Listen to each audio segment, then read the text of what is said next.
If it's your first time here, my name is Brian. I'm a reseller. I buy things at garage sales, estate sales, and thrift stores, and I flip them on eBay for a profit. On eBay, I sell in the everything category. So I sell cookware, like you can see back there. I sell tools, clothing, sporting equipment, all sorts of stuff. If there's profit to it, I'm trying to sell it on eBay probably. But let's get right into today's thumbnail, secret eBay cheat codes.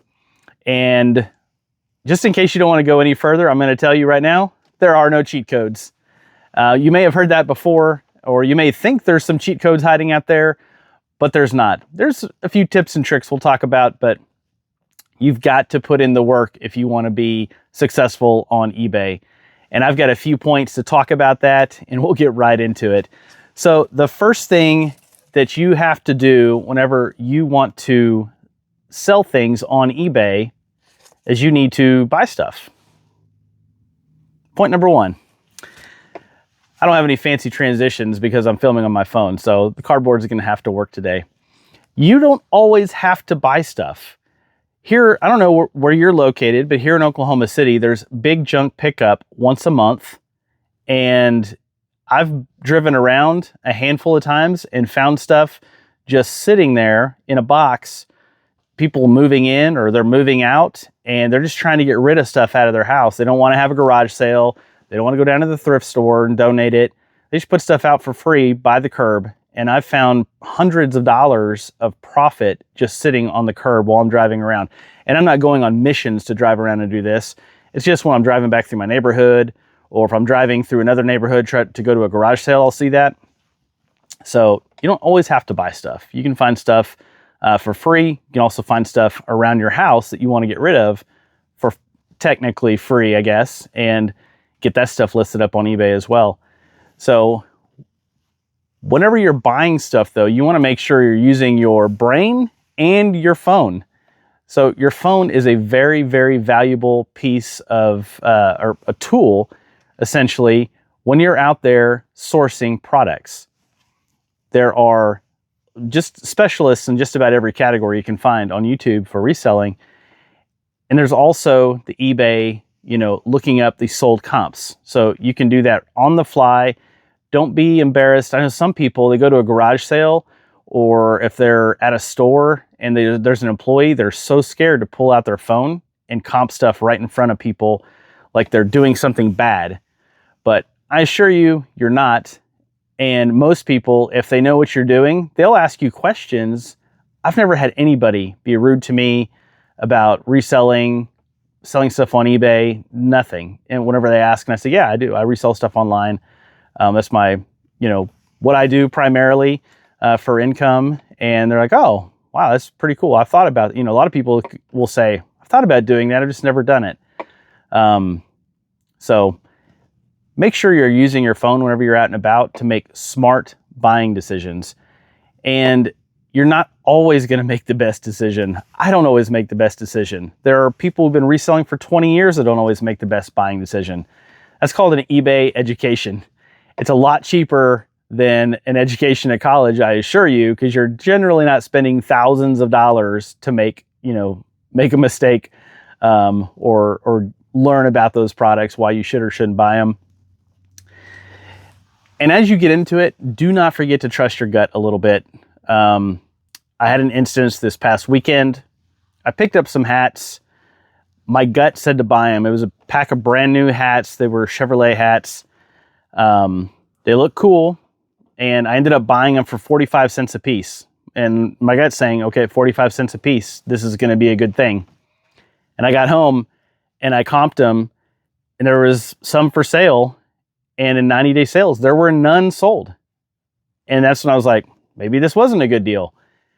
But instead of selling them individually like every other seller on eBay, I put mine in a bundle. I paid $5 for all of them. Put them in a bundle for $49.89 plus shipping.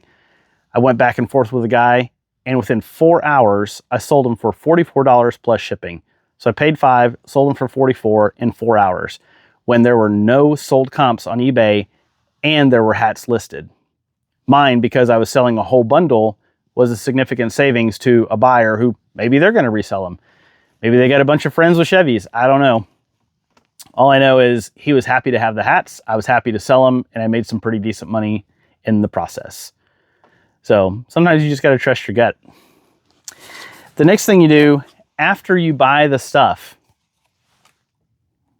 you got to list it. You got to get the stuff listed up on eBay. If you just let it sit on, racks back here or a rack up there, that stuff is to be listed right there, clothing up there. You can't sell it. You can't sell it if you don't have it listed. So make sure you're listing your products. You're staying on top of your listings.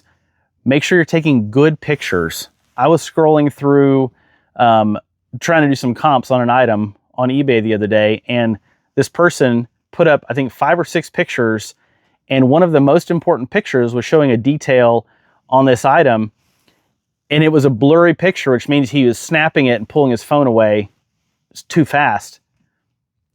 And the funny part was, he only had 5 or 6 pictures. He put the picture on eBay like it was going to matter to somebody. It was a junk picture. You couldn't see the detail that you needed to see. I have no idea how he put the pictures up there and was like, oh yeah, that's good. That'll work. And it just didn't make sense to me at all. But that's some of the stuff you come across. And you don't have to have fancy equipment to take pictures for eBay and get good pictures. If you have a modern smartphone, your cameras are more than good enough on a modern smartphone to take pictures for eBay. I know tons of people who do that. I do that. My phone is probably 3.5, maybe 4 years old by now. I take all my pictures from my phone, and I take great pictures. I mean, the quality of the picture is good. The zoom and the megapixels is what I'm trying to say. I'm not a professional photographer, but the megapixel quality is awesome for eBay pictures. You want to use good lighting. You don't want to have a lot of shadows in your pictures, but if you scrolled through sold comps on eBay, you'll see all the different places people take pictures. They'll do it outdoors on a table where you have natural light. And if you have a little, nice blanket laying on the table and you take a picture of your products, you can get some really, really good pictures. So don't think you need to spend a ton of money to do that. You just need to do it. So after you have everything listed, review your stuff. Inevitably, you're going to have some, unless you're selling like gold coins for 50% off, you're going to have some stuff that's not selling in your inventory. So you want to go back and take a look at that inventory. Go back and look at comp pricing. Did you price it, off the highest comp available? And so maybe it's not selling because all the other ones are selling at a lower price. You have the wrong picture as your first picture. Go back and review that. You also want to be actively ending your listings and selling similar if they're not moving within, mine. I tend to do inventory. I'll go through and I'll pick 100, 200 items and I'll end the listings and sell similar every week. So I'm going back through and I'm reviewing inventory every week. And some people will say, well, man, that thing's got, 14 watchers and 150 views. I can't do that. Now I'm going to lose all that. Well, the fact is, if you've got that many people looking at it and they're not buying it, it's time to put it in front of some new eyes. So whenever you do that, you end the listing and you sell similar. When you end the listing, it goes into the unsold bucket in eBay. You can go in there and you can click all those that you just ended, hit sell similar, and you can go in and you can move your photos around if you need to, adjust your pricing if you need to. But you can do it in bulk on eBay, and it shows up as a new listing. Then it'll say newly listed on eBay and get in front of a lot of new eyes. And you can see there's videos from multiple resellers across the country that will swear to it, and I'll swear to it, that you do that and stale items, suddenly they get sold. So it really does make a difference. So staying on top of your inventory that way is huge. You also want to, while people are asking you questions about your inventory, you want to make sure you're responding timely, you're being professional.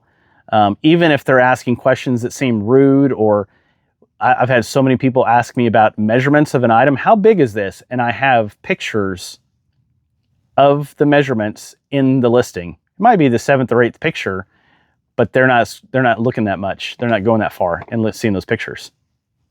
So I'll state in my response, I'll state the measurements, and I'll say, hey, if you want to see a photo representation, if you look at pictures number 7 and 8, you can see it there also.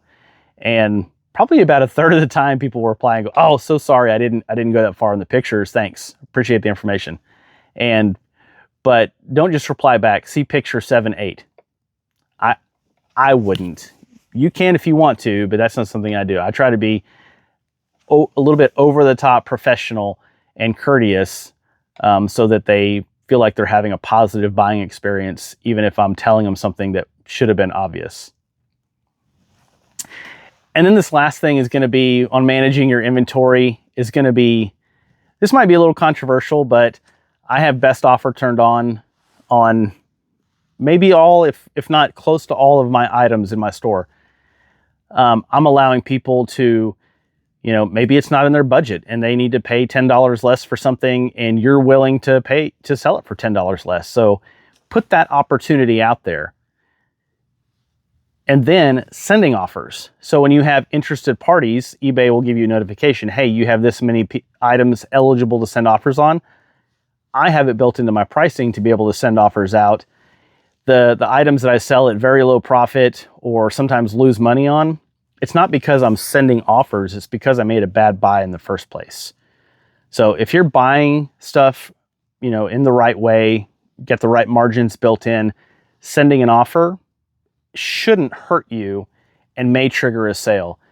And there's a lot of nuance in there too. You may get a very highly valuable, sought after item, and immediately there are 15 people that you can send an offer to, and you may not want to. You may just let it sit there for a little while and, let it sell for full price.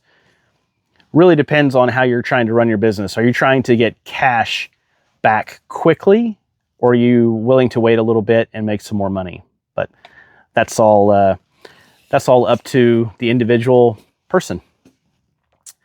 So now you've got, and all that stuff should lead to it selling. So you're reviewing your pricing, you bought it right, you took good pictures, you're managing your inventory, you're ending, listings, you're selling similar, you're sending offers, and now you're selling stuff. So really the last thing to do is to ship stuff.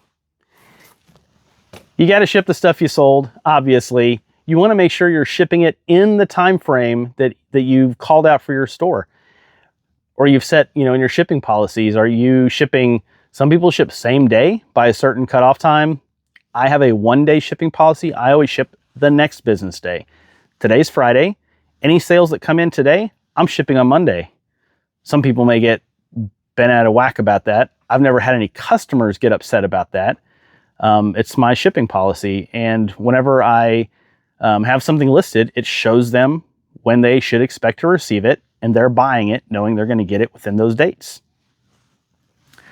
Some people ship in 2 days or 3 days or once a week. People have all sorts of different shipping policies. So make sure you just set your shipping expectations and you ship your items within your shipping expectations. What the customer's expecting, you're meeting that. Whenever you're packing your items to ship them, don't, try to save a few pennies and it ended up costing yourself dollars by, scrimping on your packing material. You're trying to put something in too small of a box and kind of wedge it in there that may break or get damaged during shipment because you don't have the right amount of packing material. There's no physical room to put it in the box properly. So make sure that you're doing that, and it can save you a lot of money. I think the number one comment I get on feedback is very well packaged, just some sort of very well packaged item. So I try to take really good care. I think about what I would want if I was buying this item from somebody else, what I would want the box to look like whenever it got to me. How would I expect the item to be wrapped? Extra bubble wrap around the item, plus packing. I don't know, but you got to think about how you'd want it to show up if you were buying the item. And then this last one's a little bit quirky. It's my thing, is I put a personal note on every single shipment I send out. And it's not super unique to everybody, but a lot of times I just write it across the bottom of the shipping label under the tracking number, is something as simple as "Thank you for your purchase, enjoy, exclamation point." And that's it. I've had several people respond and send feedback saying, "Hey, I really appreciate the note. You know, it's just a little extra thing that, you know, the seller does." I don't think it's necessary, but again, e-commerce is such a kind of it's a faceless, almost cold type of transaction, right? You're not walking into a store, talking to anybody, shooting the breeze, that kind of stuff. So it's just a little bit of extra personality to an otherwise faceless transaction. And that's it. Once you're there, there's more around running, you know, being successful on eBay and getting items to sell. But those are the high things, the high points. If you're doing those things, if you're buying your inventory right, if you're listing it right after you buy it, if you're getting your pricing right, you're managing your inventory, you're not losing your inventory, you're shipping the orders well, on time, and to the customer satisfaction, those things are the building blocks to being, you know, having success on eBay from just a selling standpoint, not necessarily managing the entire business. I've got a video I did on that earlier this week, but just in the selling process itself. So once you do that, once you've shipped it, now you're going back to the beginning, you're reinvesting the money into more inventory, and the circle just keeps going and going and going. And personally, I think it's a lot of fun to just complete that circle and just start going again. And, but yeah, that's it. I don't have anything else to share. If you feel like I missed something or I got something just completely wrong, please tell me in the comments below. And until next time, have a great day.